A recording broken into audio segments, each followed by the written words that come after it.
প্রিয় ছাত্রছাত্রীরা, আজকের পর্বে আলোচনা করব তোমাদের দ্বাদশ শ্রেণীর সেমিস্টার 3 বাংলা বিষয় নবনীতা দেবসেনের লেখা দিগ্বিজয়ের রূপকথা থেকে কতগুলো বাছাই করা গুরুত্বপূর্ণ প্রশ্ন নিয়ে আলোচনা করব। তার সাথে সাথে এই প্রশ্নগুলোর উত্তর সহ আলোচনা করব। অবশ্যই পর্বটি তোমরা দেখো এবং এই প্রশ্নগুলো এই অধ্যায় থেকে কিন্তু ভালো করে রপ্ত করে নেবে। প্রত্যেকটা লাইন ধরে ধরে পরপর প্রত্যেকটা প্রশ্নের সাথে প্রত্যেকটা প্রশ্ন দেখবে মিল রয়েছে। তো অবশ্যই সেটটি ভালো করে দেখো এবং আরেকটা গুরুত্বপূর্ণ তথ্য দিয়ে রাখি, তোমাদের এই সম্পূর্ণ যে প্রশ্ন সেটটি রয়েছে এর সম্পূর্ণ ফ্রি পিডিএফ তোমরা সংগ্রহ করে নিতে পারবে। পর্বটি দেখো, এর মধ্যে আমি ডিটেলস আলোচনা করে দেব। তো প্রথমে রয়েছে কি যে দিগ্বিজয় রূপকথা নবনীতা দেবসেনের কিন্তু লেখা।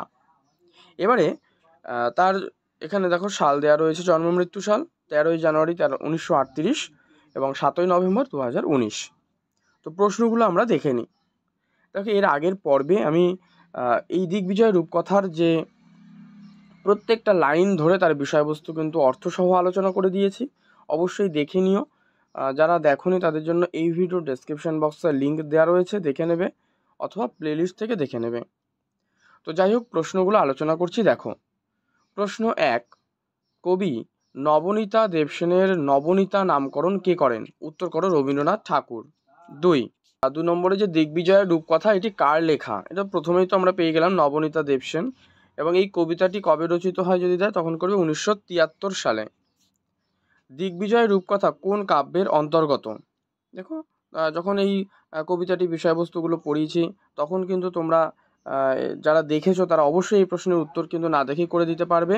তো উত্তর হবে হচ্ছে রক্তে আমি রাজপুত্র। নবনীতা দেবসেনের এই দিগ্বিজয়ের রূপকথা কবিতাটির পরবর্তীতে কোন গ্রন্থে অন্তর্ভুক্ত হয়? নবনীতা দেবসেনের শ্রেষ্ঠ কবিতা। নবনীতা দেবসেনের প্রথম কবিতা সংকলন গ্রন্থের নাম কি? প্রথম প্রত্যয়। নেক্সট প্রশ্ন, প্রথম প্রত্যয় সংকলন গ্রন্থটি কবে প্রকাশিত হয়? উত্তর 1959 সালে। নেক্সট, নবনীতা দেবসেনের প্রথম যে উপন্যাস সেটি হচ্ছে আমি অনুপম। আমি অনুপম উপন্যাসটি যদি বলে কোন আন্দোলনের কথা বর্ণিত রয়েছে, সেটা হচ্ছে বাংলার নকশাল আন্দোলন, অপশন ক। নবনীতা দেবসেনের একটি ভ্রমণ বিষয়ক গ্রন্থ ট্রাকবাহনে ম্যাকমোহনে।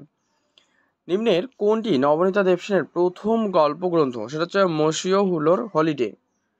যদি বলে কোন গ্রন্থের জন্য নবনীতা দেবসেন সাহিত্য একাডেমি পুরস্কার পান? উত্তর নবনীতা। কোন বছর তিনি সাহিত্য একাডেমি পুরস্কারে সম্মানিত হন? 1999। তার নবনীতা দেবসেন তিনি কত সালে পদ্মশ্রী পুরস্কারে ভূষিত হন? উত্তর করো 2000 সালে। দিগ্বিজয় রূপকথা এটি একটি গদ্য কবিতা এবং এই কবিতাটি যদি বলে কোন ছন্দে রচিত, এটা হচ্ছে মিশ্র বৃত্ত ছন্দে রচিত। এই প্রশ্নটা ইম্পর্টেন্ট। রক্তে আমি রাজপুত্র, এখানে এই যে প্রকৃত অর্থে আমি কে? প্রকৃত অর্থে এখানে আমি বলতে নারী জাগরণে প্রত্যয়ী স্বয়ং কবির কথা কিন্তু বলা হচ্ছে। কবিতায় ব্যবহৃত যে রাজপুত্র শব্দটির প্রতিশব্দ কোনটি? সেটা হচ্ছে রাজকুমার। রক্তে আমি রাজপুত্র, এখানে রক্তে অর্থাৎ চারিত্রিক দৃঢ়তার কথা বলা হয়েছে। তো সেম কোটেশন দিয়েই প্রশ্ন, রাজপুত্রের জননীকে নিম্নোক্ত কোন বিশেষণে বিশেষায়িত করা হয়েছে? উত্তর দুঃখিনী। তো কেন দুঃখিনী বলা হয়েছে? পরের প্রশ্নই যে জননী দুঃখিনী কারণ কি? কারণ জননীর স্বামীর নিকট উপেক্ষিতা দুয়োরানী।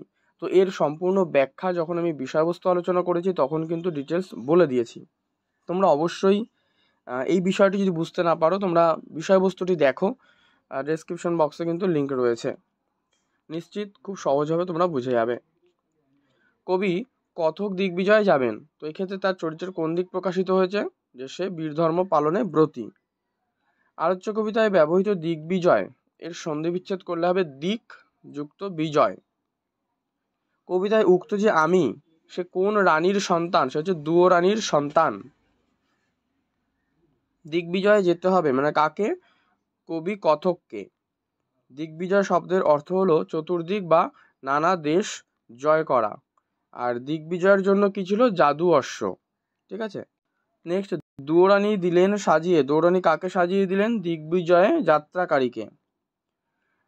কবচকুণ্ডল নেই কবিতায় এই যে কবচকুণ্ডল অর্থে ব্যবহৃত হয়েছে অভেদ্য বর্ম ও বলয়াকার কর্ণবেষ্টিত রক্ষা কবচ অর্থে, অর্থাৎ অপশান গ। কবচকুণ্ডল নেই এর কারণ কি? কারণ জননী দুয়োরানীর কথকে কবচকুণ্ডল দেওয়ার সামর্থ্য নেই, সেই কারণে।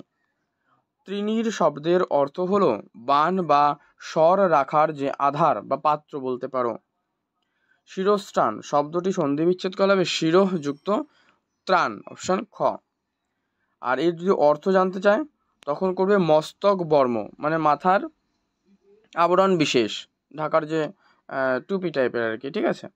তো মস্তক বর্ম কিছুই ছিল না, কি ছিল না? কবচকুণ্ডল, ধনুক, তৃণীর শিরস্থান, এগুলো কিছুই কিন্তু তার ছিল না। তো খালি হাতে সে কিন্তু দিগ্বিজয়ে গিয়েছিল। তো কিছুই ছিল না, শুধু ছিল কি? শুধু ছিল তার কাছে দুটো আশীর্বাদী সরঞ্জাম। আচ্ছা, তাহলে এই যে সরঞ্জাম দুটো সেগুলো কি কি জানতে হবে। জাদু অশ্ব আর হচ্ছে মন্ত্রপুত অসি, এই দুটোই আশীর্বাদী সরঞ্জাম তার কাছে কিন্তু ছিল। দেখো প্রত্যেকটা প্রশ্নের সাথেই কিন্তু মিল রয়েছে, ঠিক আছে। নেক্সট, তাহলে এই যে পড়লে যে দুটো আশীর্বাদী, শুধু আশীর্বাদী দুটি সরঞ্জাম, তাহলে সরঞ্জাম দুটো আশীর্বাদী কেন?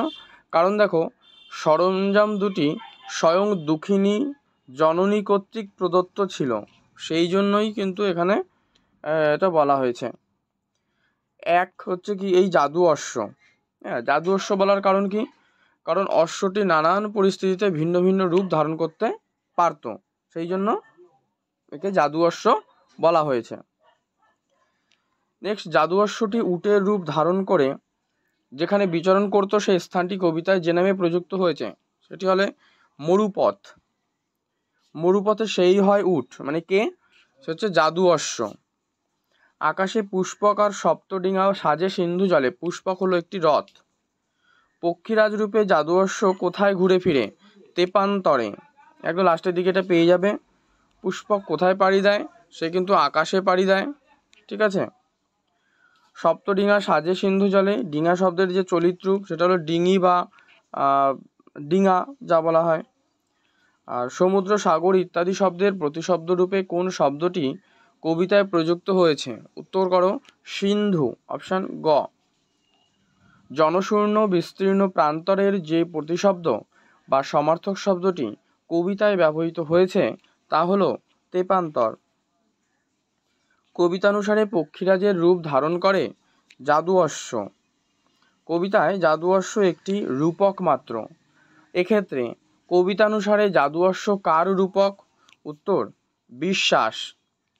পক্ষীরাজ এটা আসলে একটি কাল্পনিক অশ্ব।